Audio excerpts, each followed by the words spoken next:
Most of us don't get the opportunity to experience something truly strange. Why that door opens for some, who knows? But imagine the door swings open, and you have no way of knowing what will come through, and no way of getting it closed. Welcome to part 2 of Beings, an episode I'm calling Shadowy Agents. Well, it all goes back to when I was a little girl and I was visited by this particular ET. This was when I was in 5th grade. I heard in my head, "Do your work." All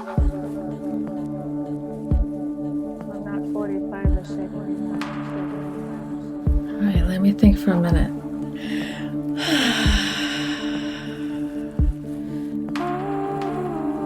It is the first week of December 2019.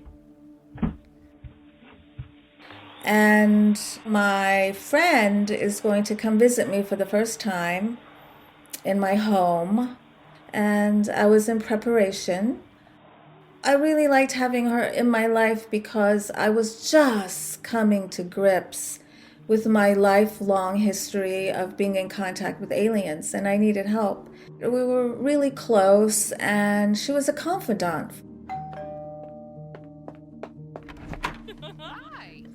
She brings me this gorgeous poinsettia plant. It's beautiful. I talk to it a lot. And we just sit down and start talking. I love to cook, so I made a lot of food, and we eat and talk and laugh and eat and talk and laugh. And then it's time to go to sleep. At that particular time, I was being awakened by loud noises and lights and voices and buzzing sounds. As much as I tried to feel comfortable and safe, I was still a little bit on edge. So she went into the guest room, which was right across the hall from my bedroom. We say goodnight to each other, and she closes her door. I keep my door open, and we go to sleep. I don't remember what time it was that we went to bed. 10, maybe 10, 11, something like that. So she comes into my room, and she crawls into my bed. And I wake up, and I look at her, and she says, "I'm afraid." And then all of a sudden, I feel something behind me. And I turn around, a big black shadow that you can see the outlines of a hat and a suit. And it's practically up to the ceiling. And it's radiating this horrible energy. It's radiating this energy of, I want to consume you. I want to own you. I completely forgot about her. I'm just focused on this Astral Men in Black that is a foot or two from my bed. So I told it, you have to go. And it said no. And then it felt like tentacles were grabbing me, the essence of me, and just trying to pull it out of me. And I kept telling it, "You are not going to win. I do not have what you want. You want fear. I don't have it for you. I don't have the food you want. Go, go, go."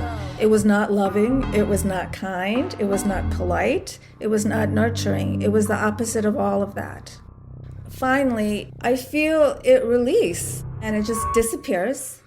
And I just go to sleep. I forgot about my girlfriend in the bed. I forgot about everything. I was exhausted. It was like I had just been in a battle for my life. Well, my eyes pop open, and I'm like, oh my God. So I go downstairs, and I start preparing coffee. And she comes downstairs. And we just looked at each other. I said, "Okay, I'll go first." I told her, she came into my bed in the middle of the night, and she said, "No, I didn't." And I said, "Yes, you did." And she said, "No, I didn't."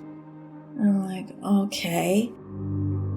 And she said, I was in your guest room. I never left the guest room. And she said, I'm looking out the window, and in the sky, there are holograms. And one of them is a hologram of Jesus Christ. And I am being given information, mentally or telepathically. We can do this. We can make holograms of anything, put it in the sky, and fool you. That's a scary message. Why the Men in Black showed up didn't really hit me until after she left. Why are you thinking Men in Black? Had you had a Men in Black experience? Yes.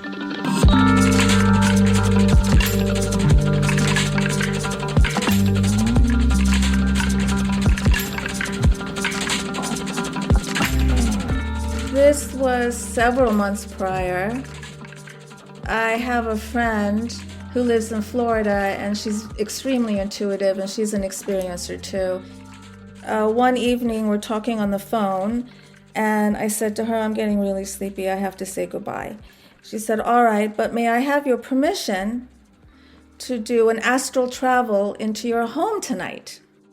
Basically, our energy is everywhere, and with just focused concentration, you can just be somewhere else and see what's going on there. So she says, I'm going to come and peek in on you. Yes. I was awakened by this very, very, very loud noise. My cat comes running up the stairs, goes under the bed, and I'm home alone.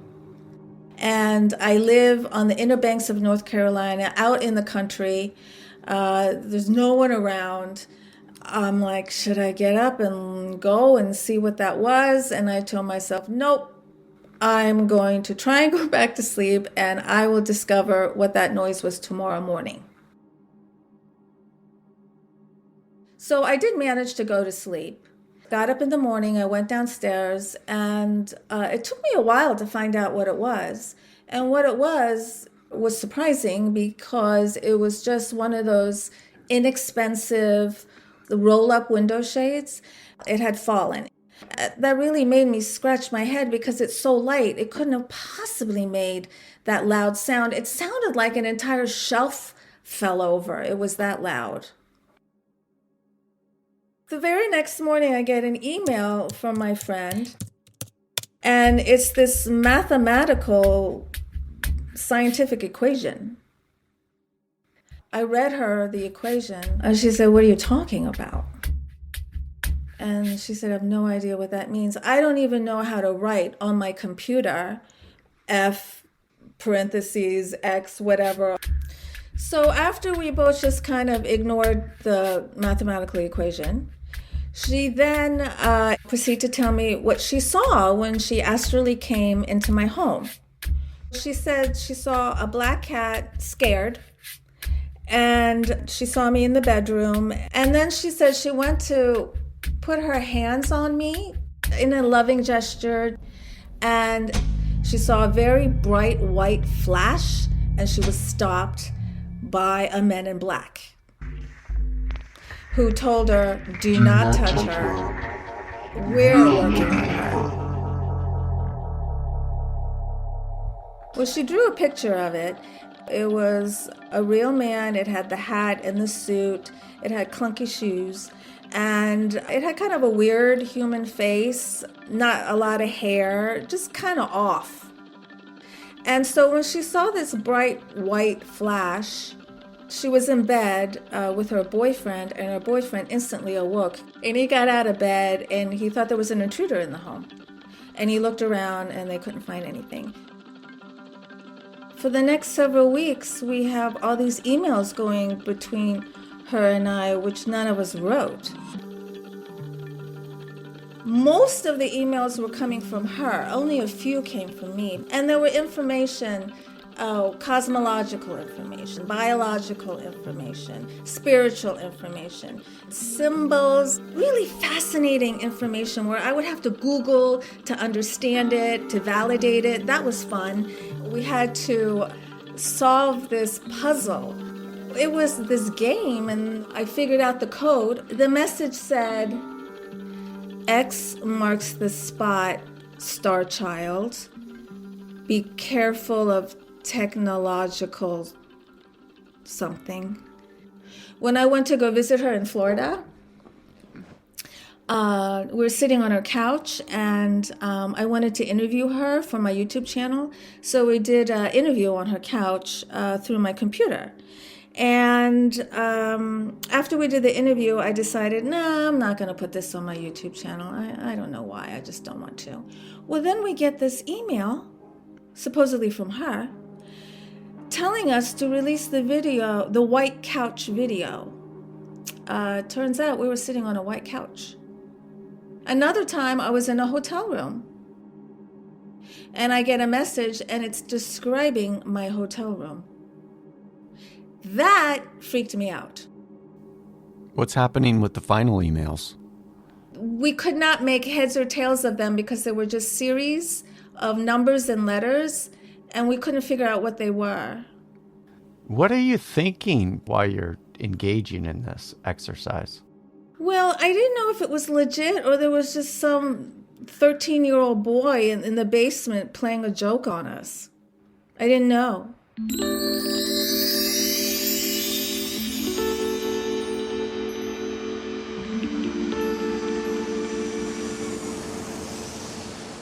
So I'm 54, 53, something like that. So this Hawaiian incident is the first conscious memory that I have of a big, black, shadowy figure. I'm in Hawaii because at the time I was with a gentleman who was working on the island of Kauai. I love Hawaii. So I was in heaven. It was the first time that I had spent the night in our house all by myself because he had left to travel back to the States, and I was going to travel back to the States the next day.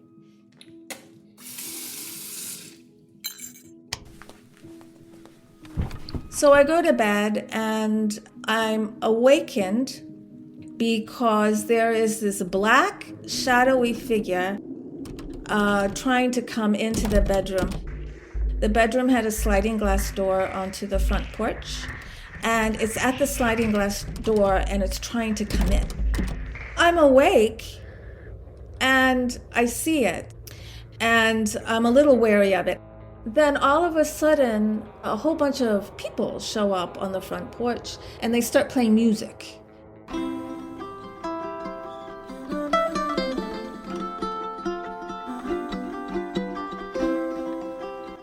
Like neighbors?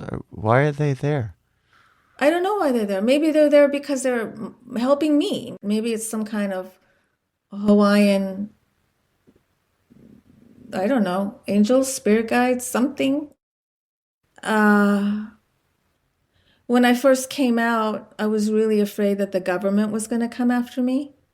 And so I thought maybe this is the government's way of checking in on me or accessing information.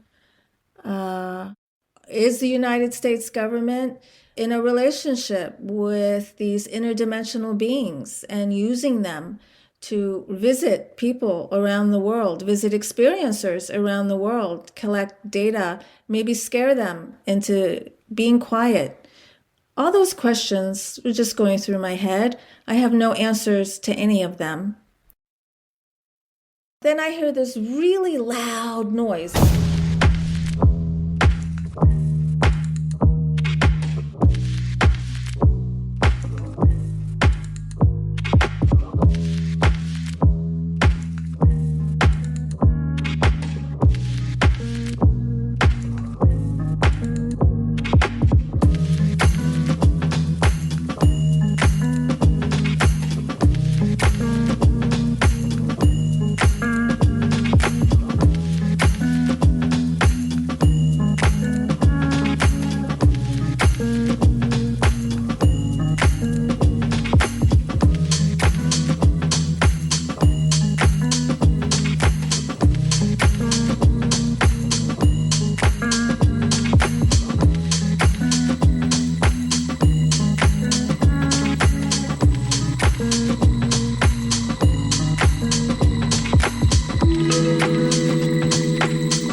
Thanks for listening.